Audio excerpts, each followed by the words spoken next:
Monday mornings in our household were always the same. A quiet routine of scrambled eggs, a pot of coffee, and the low hum of morning news on the TV.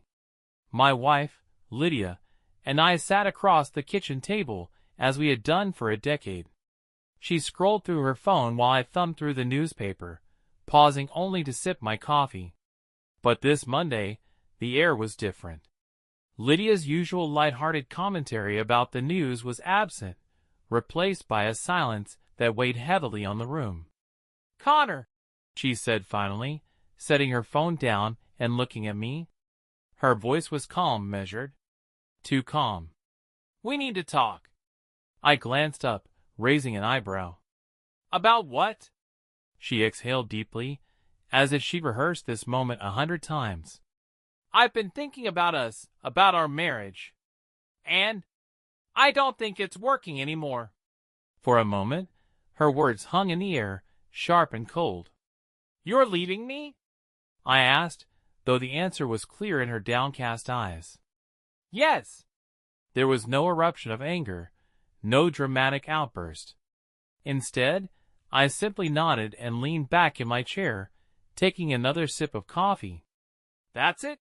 she asked, her voice tinged with surprise. "What do you want me to say, Lydia?" I replied evenly, setting my mug down. "You've clearly made up your mind. I'm not going to beg." Her lips pressed into a thin line. "I'll pack my things," she said, standing. "And I'll be out by the weekend." "You don't need to rush," I said, standing up myself. "After all, there's plenty of time for you to move into his place." Lydia froze. "What are you talking about?" "Don't insult me by pretending," I said, a bitter smile curling my lips. "It's been obvious for a while now. The late nights, the phone calls, you think I don't notice. I didn't want to believe it, but here we are." She didn't deny it. Instead, she looked away, guilt flickering in her eyes before she steeled herself. "I didn't mean for it to happen," she said quietly. "Spare me the excuses." I turned and walked toward the door. "You've made your choices, Lydia. Now you get to live with him." As I left the house, a fire burned in my chest, not one of sorrow, but of cold resolve. I wasn't going to let her walk away from this unscathed. That Monday, I left the house with more questions than answers. Lydia's confession replayed in my mind on a loop. The lack of denial about her affair wasn't the blow I had expected. It was the calm way she admitted it, as though she had come to terms with betraying me long ago. By lunchtime, I found myself at a cafe near my office, nursing a coffee that had long since gone cold. My phone buzzed on the table, a notification lighting up the screen. A message from my best friend, Marcus. "Lunch today? Need to vent about work." Marcus was always the type to vent about work, but today I needed the distraction. I texted him back. "Sure. Usual spot." 15 minutes later, he slid into the booth across from me, his face flushed from the brisk walk. "You look like hell, man," he said, pulling off his coat. "Everything okay?" I stared at him for a moment, debating whether to spill everything. But Marcus was the one person I trusted completely. "Lydia's leaving me," I said, my voice flat. His eyebrows shot up. "What? Why?" "She's been having an affair." Marcus leaned back, his expression darkening. "No way. Lydia? Damn, I didn't see that coming." He hesitated. "How long has this been going on?" "A while, I think." She didn't give me many details, and honestly, I didn't ask. "What's the point?" He nodded slowly, his jaw tight. "So what's your plan? You can't just let her walk all over you." I ran a hand through my hair. "I don't know yet. But I'm not going to let her get away with it, that's for sure." We sat in silence for a while, the din of the cafe filling the gaps between us. Eventually, Marcus spoke again. "You need to find out everything, Connor. If she's been hiding this from you, there's probably more she's not telling you." Don't let her control the narrative. The idea simmered in my mind long after lunch ended. That evening, as I walked through the door of our house, Lydia was in the living room, packing a box of books. She looked up as I entered, her expression unreadable. "I'm leaving tomorrow," she said matter-of-factly. "I'll stay with a friend until I can find a place." "Which friend?" I asked, keeping my tone casual. She hesitated, her hands pausing over the box. "A coworker," she said finally. "You mean him?" I replied. It wasn't a question. Her face hardened. "I don't think we need to discuss this any further, Connor." I stepped closer, my voice dropping. "You don't get to dictate the terms, Lydia." "Not anymore." She opened her mouth to retort but thought better of it, turning back to her packing. I watched her for a moment longer before retreating upstairs. In the quiet of our bedroom, no, my bedroom now, I began rifling through her drawers. I told myself it was out of curiosity, but deep down I knew it was more than that. If there were more secrets, I needed to find them. Tucked in the back of a drawer, beneath an old sweater she rarely wore, was a small black notebook. My chest tightened as I flipped it open. Inside were dates, times, and names. Each one meticulously written, a record of her meetings with him.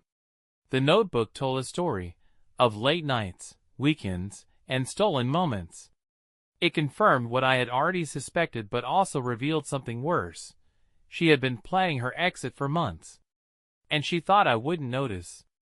I closed the notebook and stared at the wall, my resolve hardening. Marcus was right. I needed to take control of the situation before it spiraled further out of my grasp. I wasn't going to let her waltz out of this marriage unscathed. The next morning, Lydia was gone before I woke up. A part of me expected a note or text, something to confirm her departure, but there was nothing. The house was eerily quiet, the emptiness amplifying every creak and sigh of the old walls. I sat at the kitchen table, staring at the half-empty mug she had left behind. It felt symbolic somehow, like a marker of her incompleteness in my life. My eyes drifted to the black notebook I had found the night before. It sat on the counter, an anchor for the storm raging in my mind. I flipped through the pages again, scanning the entries. Each date lined up perfectly with times she had claimed to be at work late or out with friends. Her lives were so seamless, so effortless. One name stood out, Brian. It appeared in almost every entry, usually paired with a time and a location. A single page was dedicated entirely to what I assumed was his contact information, phone number, email, and even his social media handles. My fingers hovered over my phone. Did I dare call him? Confronting Lydia hadn't yielded anything. Maybe confronting Brian would. I tapped the number into my phone, but didn't press call. Instead, I saved it under a generic name, delivery service, and shoved the phone into my pocket. I needed a plan. At work, I confided in Marcus again, this time over a coffee break. "You found a notebook?" he asked, leaning forward with intense focus. "Yeah. It's like a diary of their whole affair," I said, my voice low. His lips pressed into a thin line. "And you're sure about this guy, Brian?" "Positive. His name is all over it." Marcus leaned back, rubbing his chin. "You need to be smart about this, Connor.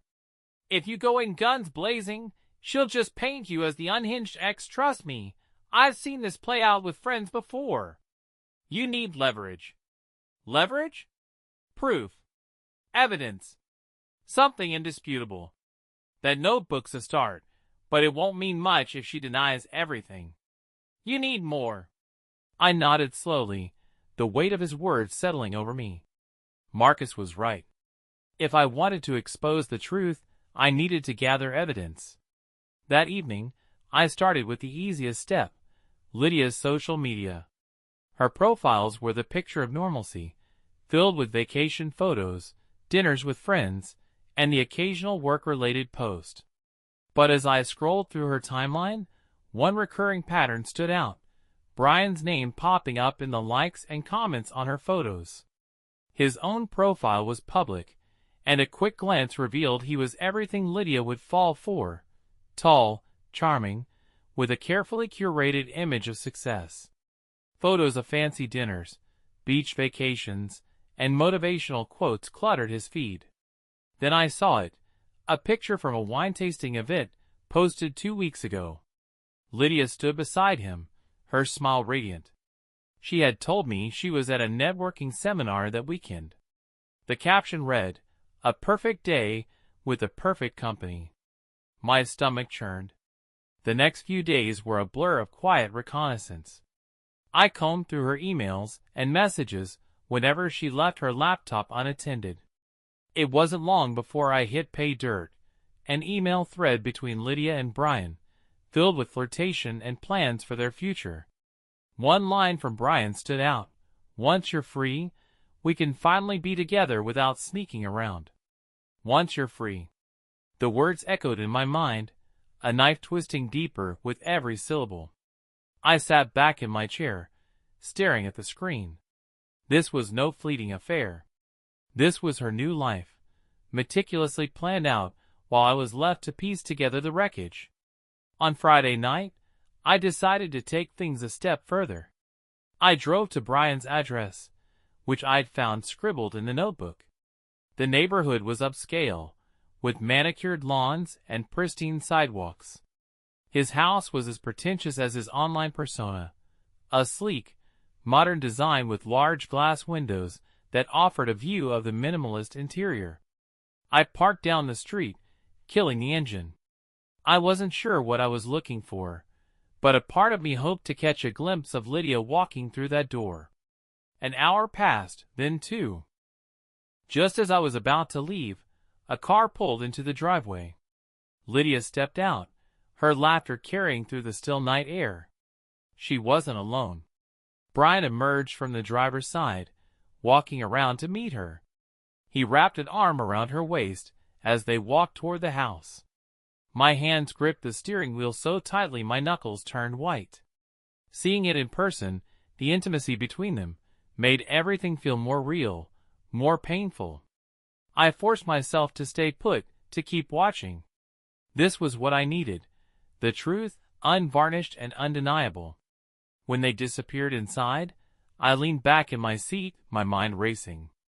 They thought they could rewrite the rules of our lives without consequence. They were wrong. The drive home from Brian's house felt surreal. My mind was a whirlwind of images: Lydia's laughter, Brian's arm around her waist, the way they fit so easily into each other's world.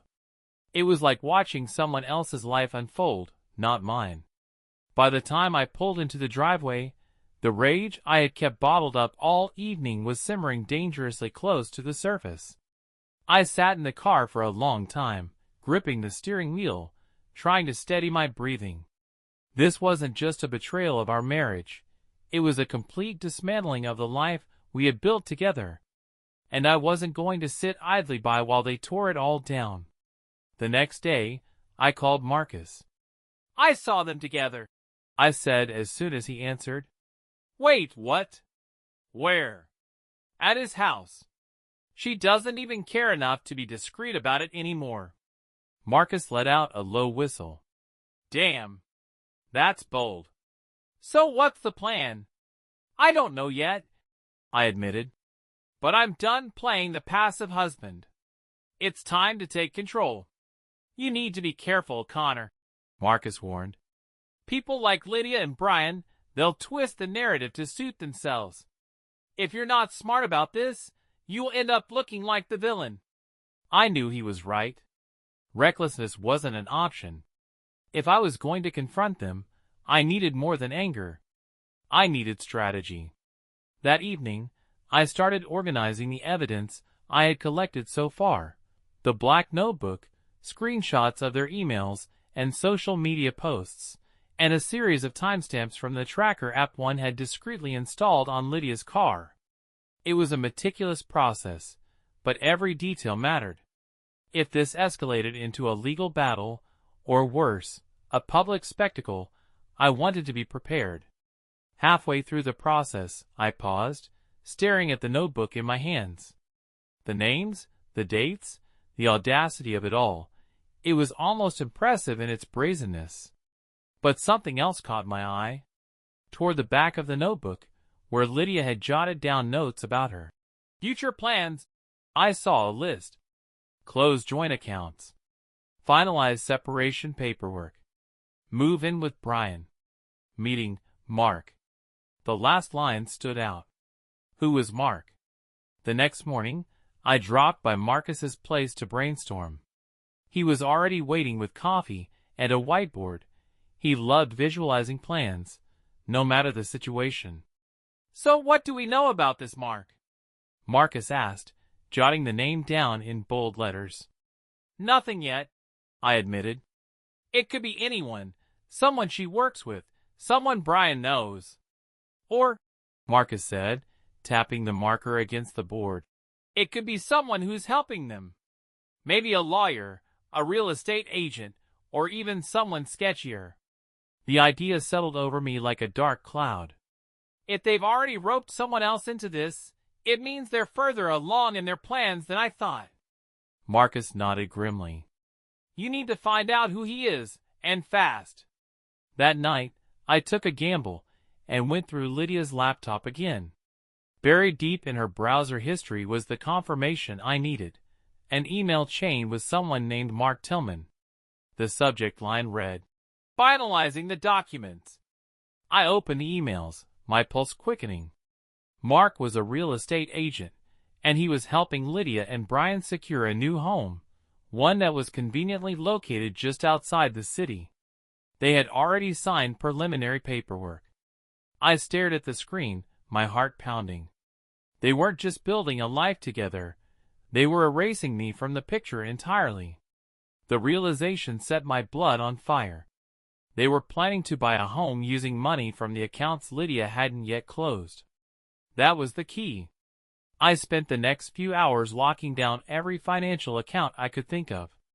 Savings, investments, credit cards, anything joint was either frozen or transferred to a solo account in my name. I wasn't going to let them fund their fantasy at my expense. The next step was more delicate.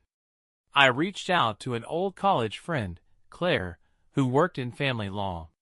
She had always been sharp and strategic, and I trusted her to guide me through this mess. "Connor," she said after I explained the situation, "first off, I'm sorry you're going through this. Second, you need to get ahead of this legally. If they're already moving on to real estate deals, it's only a matter of time before Lydia tries to hit you with divorce papers. What do you suggest?" "File first," Claire said firmly. "It gives you control over the narrative. And we can use the evidence you've gathered to make sure you get the best outcome." The idea made sense, but it felt like admitting defeat. I didn't want it to come to this. I muttered. "I know," Claire said gently. "But you didn't choose this, Connor." She did. "Now it's time to protect yourself." By the end of the week, I had made my decision. The paperwork was filed, and Claire assured me that Lydia would be served within a few days. As I sat in my office, staring out at the city skyline, I felt a strange mix of relief and dread. This wasn't the life I had envisioned, but it was the reality I had to face. And if Lydia thought she could waltz through this unscathed, she was about to find out how wrong she was. The morning Lydia was served, I was sitting in my office, waiting for the call that would confirm it. Claire had assured me it would be handled discreetly, but the image of Lydia's reaction played out in my mind over and over. Would she be angry? Embarrassed? Or would she just brush it off, convinced she was still in control? At 10:13 a.m., my phone buzzed. "It's done," Claire said. Her tone was professional, but I could hear the faint satisfaction in her voice. And her reaction? She didn't say much, but her expression spoke volumes. Claire paused. "Connor, this was the right move. You're taking back control." I hung up and leaned back in my chair, exhaling slowly. For the first time in weeks, I felt like I was steering the ship instead of being dragged along by the current. That evening, when I got home, the tension in the house was palpable. Lydia was sitting in the living room, her arms crossed, the divorce papers on the coffee table in front of her. "You served me at work," she said, her voice cold. "It seemed efficient," I replied, shrugging as I set my briefcase down. She stood, her movements sharp. "You've been waiting for this, haven't you? To humiliate me?" "No, Lydia. I've been waiting for you to be honest. But since that's clearly not going to happen, I had to take matters into my own hands." Her eyes narrowed. "You think you're so clever, don't you? Freezing the accounts, filing first, but you can't stop what's coming, Connor." I stepped closer, meeting her glare. "And what's that, Lydia? Your dream life with Brian? Go ahead. Move into your new house. But don't expect me to make it easy for you." She didn't respond, just grabbed her coat and stormed out the door.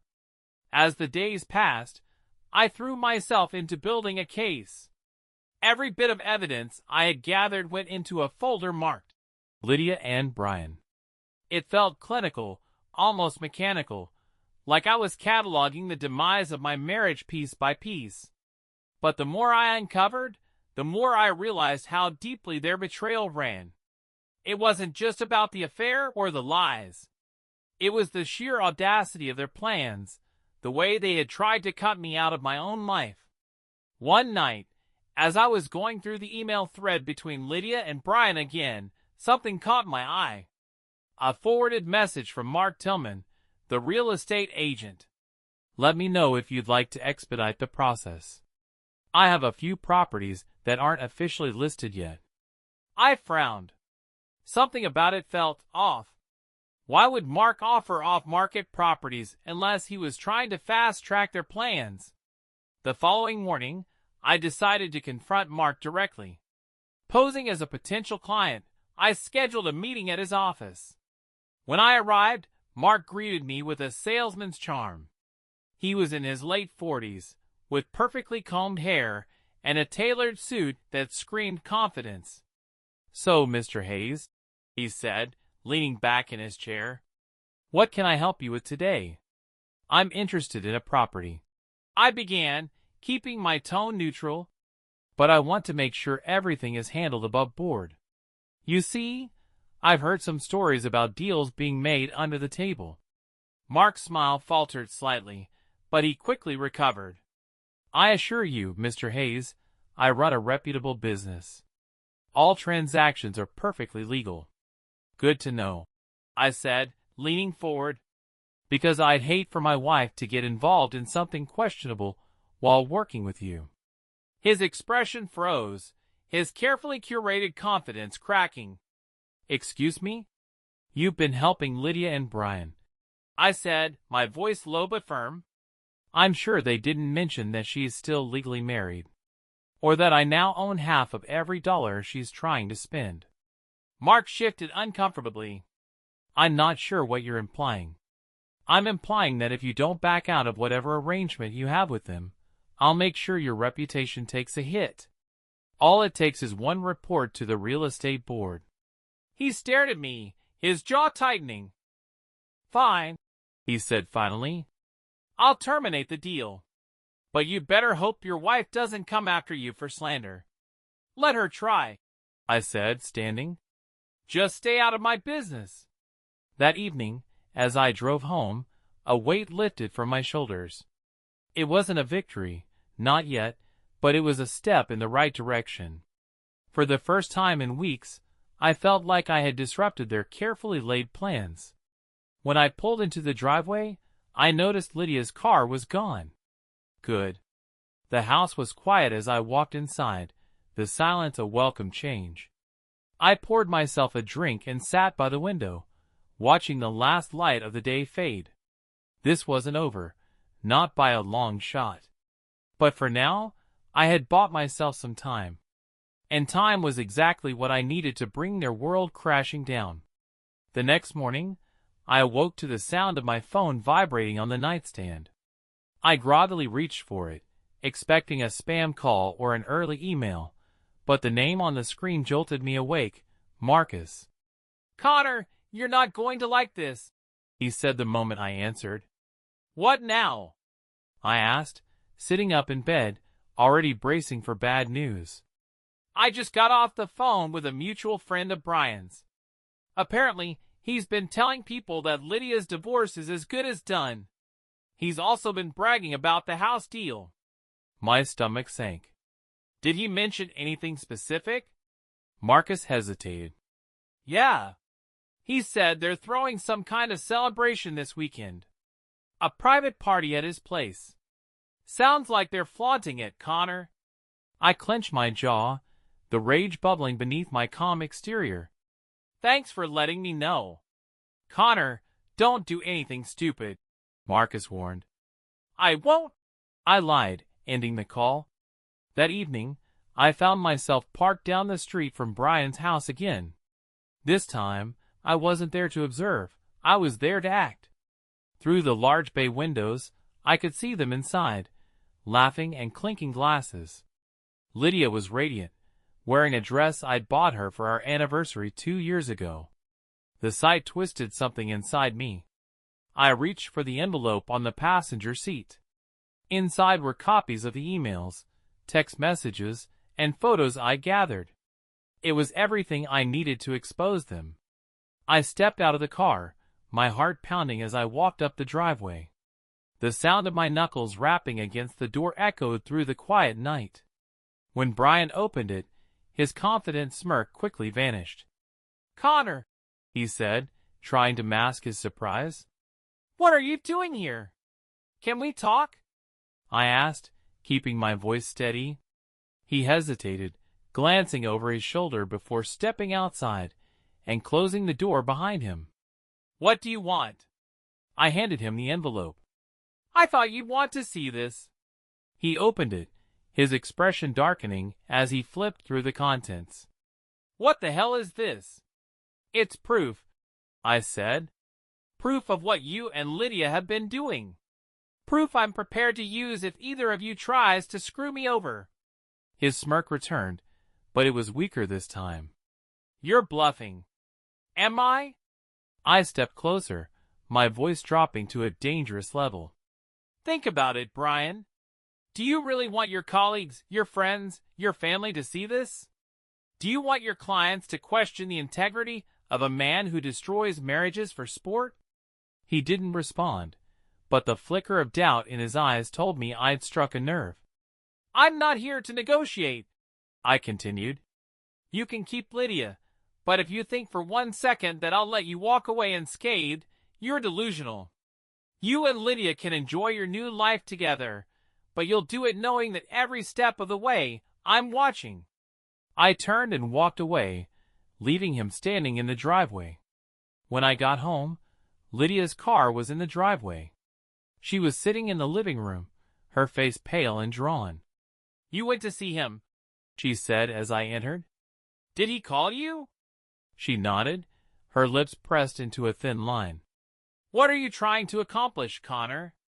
This isn't going to bring us back together." "I'm not trying to bring us back together," I said calmly. "I'm making sure you both understand the consequences of your actions." Her eyes filled with tears, but I didn't feel sympathy. Not anymore. "Do you hate me that much?" she asked. "No," I replied honestly. "I don't hate you, Lydia. But I don't respect you either. And I won't let you walk away from this pretending you're the victim." She looked away, and for the first time, I saw cracks in her facade. "I'll be out of the house by tomorrow," she said quietly. "Good," I said, heading upstairs. "The sooner, the better." The next day, I watched from the window as she loaded the last of her things into her car. She didn't say goodbye, and neither did I. As she drove away, I felt an overwhelming sense of relief. The house was finally mine again, free from the lies and betrayals that had poisoned it. But I knew this wasn't the end. The divorce proceedings were still ahead, and Brian's smug face lingered in the back of my mind like an itch I couldn't scratch.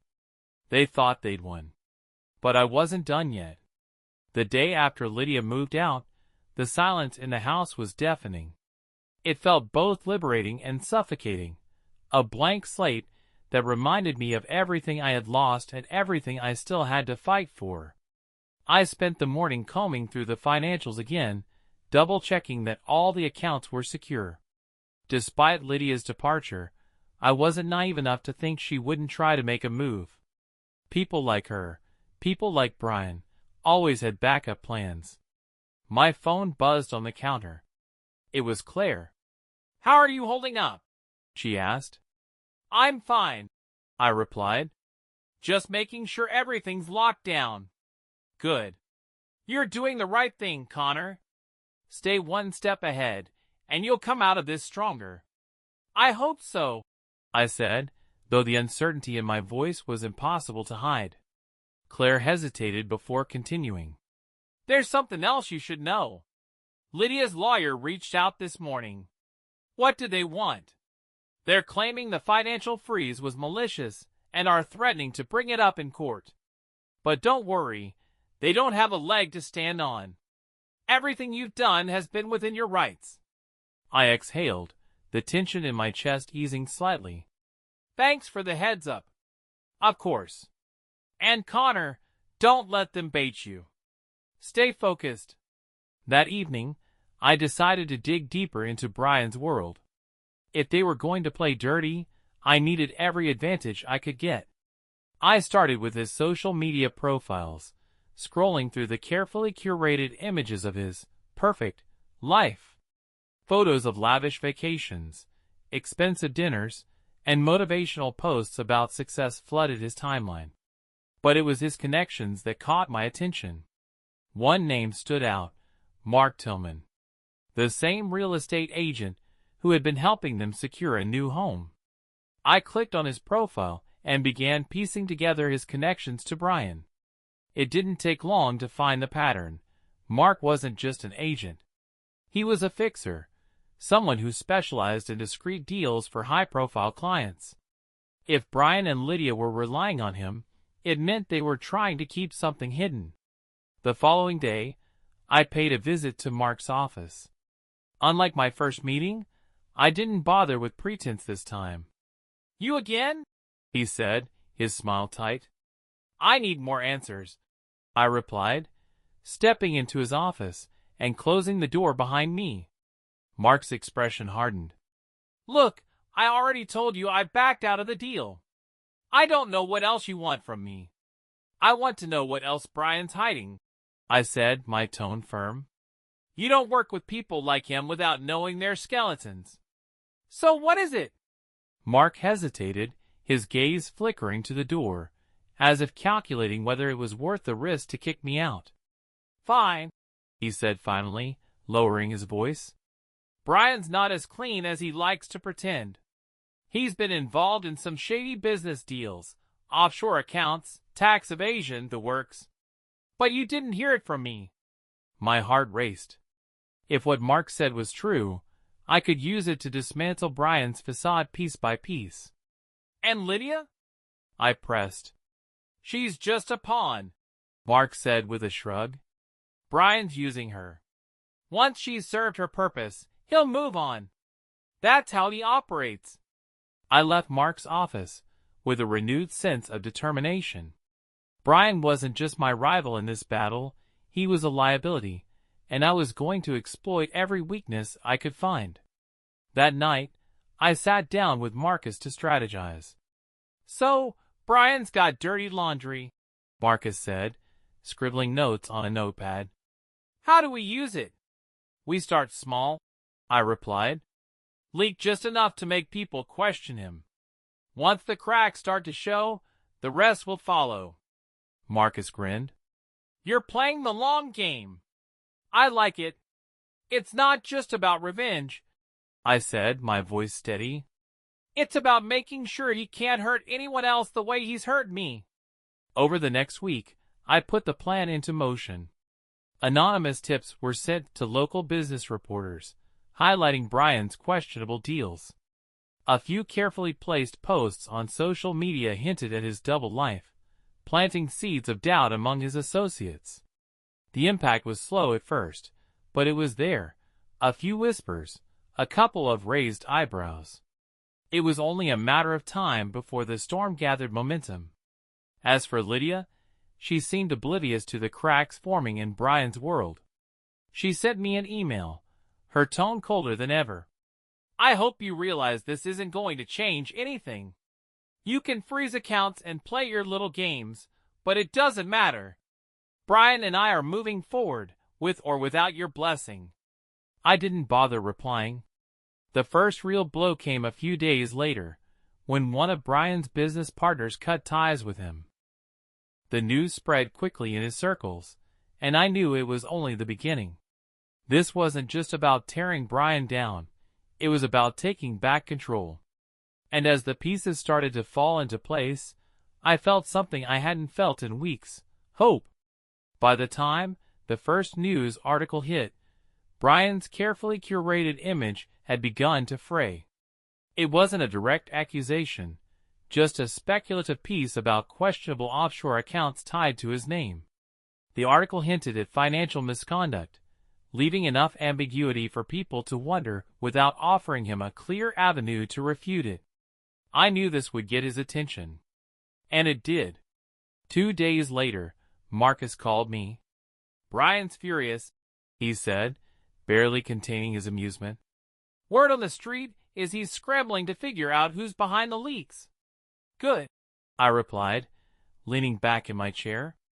"Let him sweat." It wasn't just about Brian, though. The cracks in his world were also putting pressure on Lydia. She had sent fewer emails since the first article dropped, her tone shifting from icy confidence to vague frustration. "What are you trying to prove, Connor? Dragging this out is childish. Just let it go." Let it go. The audacity of her words only fueled my resolve. The next stage of my plan required precision. I wanted Brian to know I wasn't just some passive ex-husband sitting on the sidelines. I wanted him to feel my presence in every move he made. It started with the anonymous tips.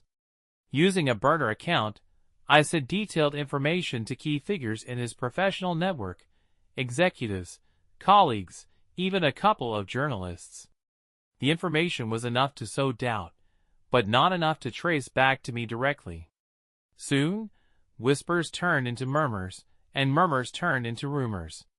One evening, as I was scrolling through social media, I noticed something strange. Lydia's once active profiles had gone dark. No posts, no likes, no comments.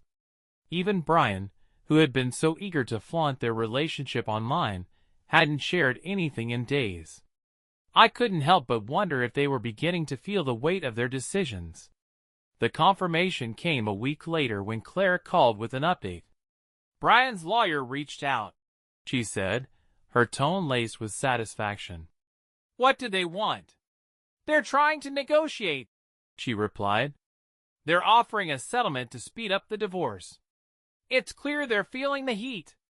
I couldn't suppress a smile. Let them sweat a little longer. We're not done yet. Meanwhile, I had been keeping tabs on Lydia.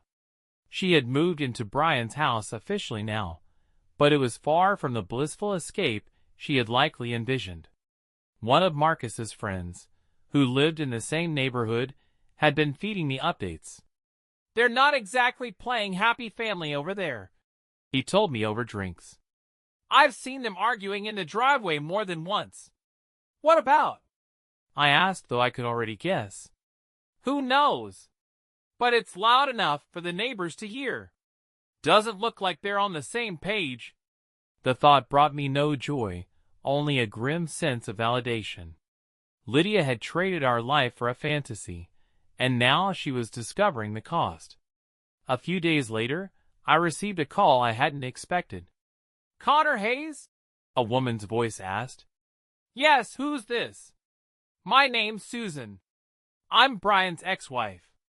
I froze, the weight of her words sinking in. "How did you get my number?" "I heard about what you've been doing," she said, her tone surprisingly neutral. and I wanted to help. Help? I asked, skeptical. You're not the first person Brian's done this to, Susan continued. He's a master manipulator. He makes you think you're the problem, then moves on to the next shiny thing when he's bored. I've seen it all before. Her words struck a chord. What do you want? To warn you, she said, and to tell you that if you're serious about taking him down, you need to be ready for him to fight dirty. Brian doesn't lose gracefully. I thanked her for the call, though her warning lingered in my mind long after we hung up. If Susan was right, Brian's retaliation was inevitable. But I wasn't going to back down. That night, I updated Marcus and Claire on the latest developments. You're playing with fire, Marcus said, though there was admiration in his tone.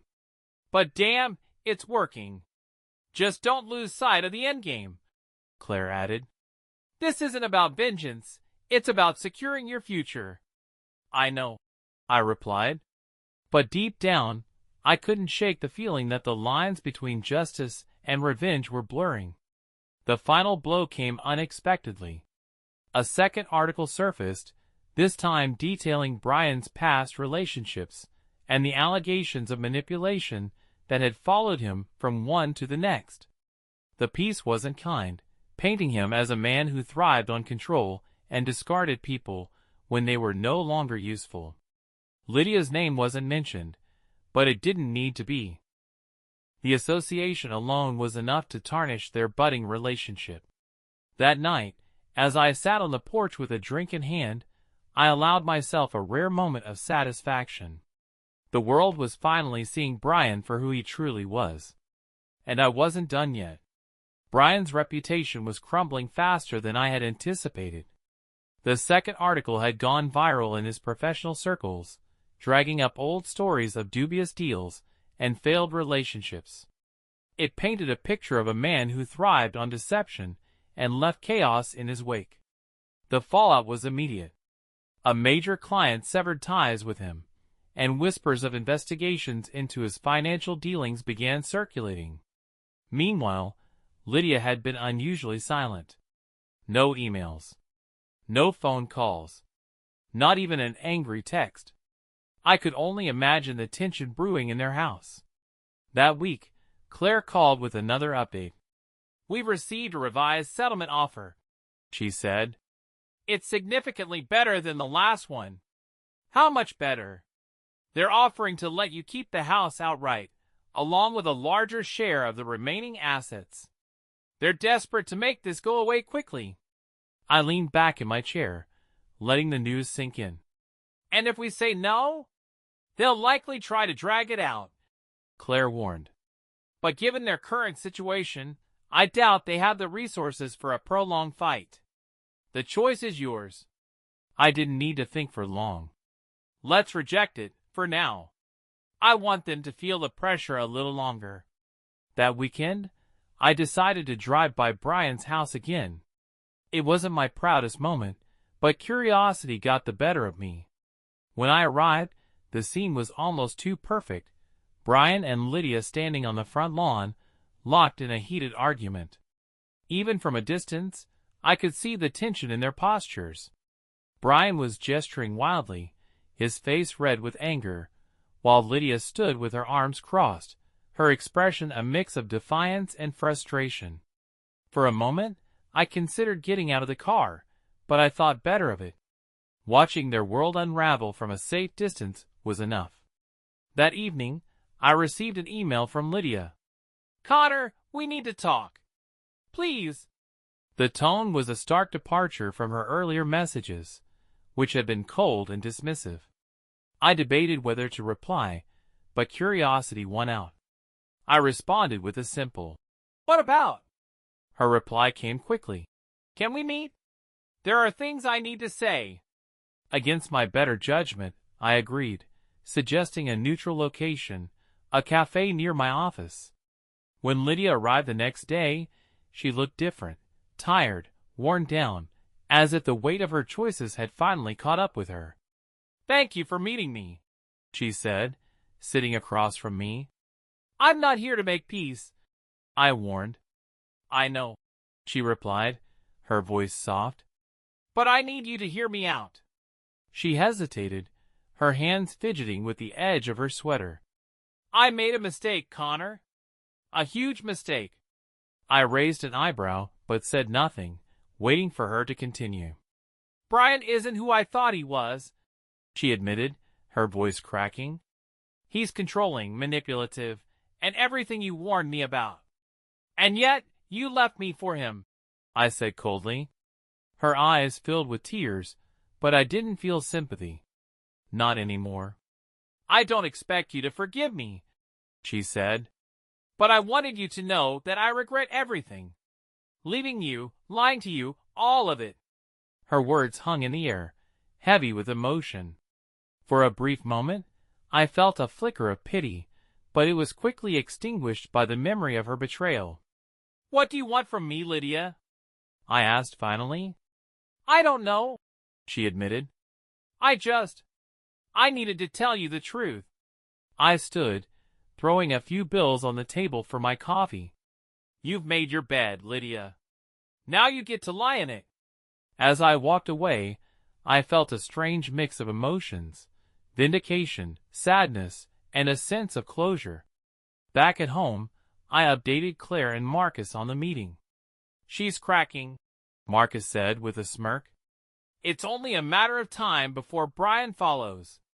Don't let her guilt trip you, Claire warned. She made her choices. Stick to the plan. I will, I assured them. But deep down, I couldn't shake the feeling that Lydia's regret, genuine or not, was only the beginning of the end. That night, I sat in the quiet of my house, reflecting on everything that had happened. Brian's empire was crumbling, Lydia's confidence had shattered, and I was finally in control of my own life again. But there was still one more piece of the puzzle left to play. The weeks that followed Lydia's confession were marked by a tense silence. Neither she nor Brian made any further attempts to contact me, and I took that as a sign they were too consumed by the fallout of their own choices. But silence wasn't enough for me. Not yet. I wasn't looking for revenge anymore. What I wanted was closure, a definitive end to the chapter they had written into my life without my consent. It started with one last meeting with Claire. I want to finalize the divorce as soon as possible, I told her. She nodded. The ball's in their court now. If they drag their feet, we'll file a motion to expedite the process. What about the settlement?